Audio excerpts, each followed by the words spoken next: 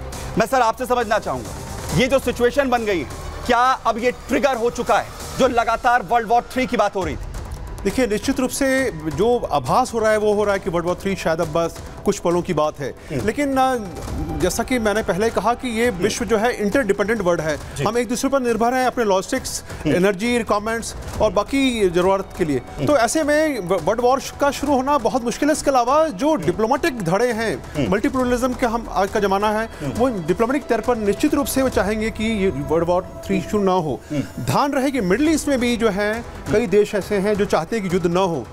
UAE ने, Saudi Arabia ने साफ कहा कि जो है आप इसको कोशिश करिए कि आप जो है शांत हो जाए चीज़ें।